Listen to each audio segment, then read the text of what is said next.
నది నది ప్రజల్ని విడిచిపోయి వెళ్ళిపోలేదు. నది ప్రజల్ని విడిచిపోలేదు. భాష దేశాన్ని దాటిపోలేదు. నేను మన నేలని విడిచి పారిపోలేదు.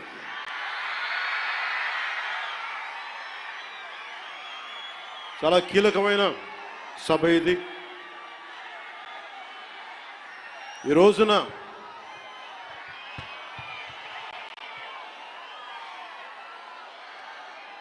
ఈ స్పీచ్లో, ఈ వారాహి సభలో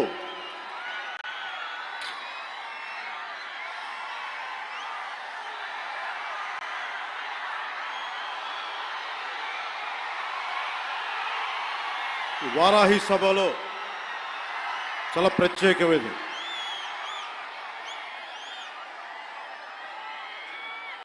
వంద రోజులు దాటింది. ఎన్డీఏ ప్రభుత్వం ఏర్పాటై ఆంధ్రప్రదేశ్లో ఈ 100 రోజులు ఎప్పుడు రోడ్ల మీదకి రాలా. బయటికి ఎంతసేపు అభివృద్ధి, సంక్షేమం, ప్రజలకు ఎలా మేలు చేయాలి, ఏమేం ప్రామిస్ చేశాం, వాటిని ఎలా నిలబెట్టుకోవాలి,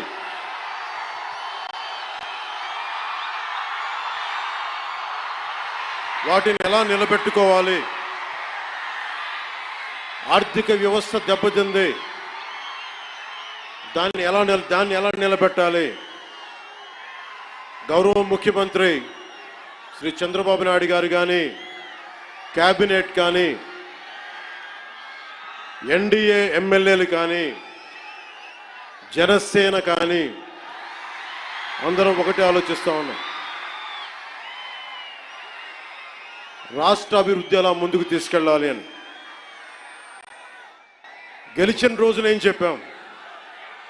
164 సభ్యులు ఎమ్మెల్యేలుగా గెలిచి, 21 మంది ఎంపీలుగా గెలిచి, ఆంధ్రప్రదేశ్ బలం, ఆంధ్రప్రదేశ్ విజయం, కేంద్ర ప్రభుత్వానికి వెన్నుదన్నుగా నిలబడింది. గెలవగానే నేను చెప్పింది కూడా ఒకటే, ఏ పార్టీ కూడా మనం పగ ప్రతీకార రాజకీయాలు ఉండవు, ద్వేషించం, చాలా మర్యాదగా వినమ్రతతోటి ఉన్నాం. దశాబ్దం పైన నన్ను వ్యక్తిగత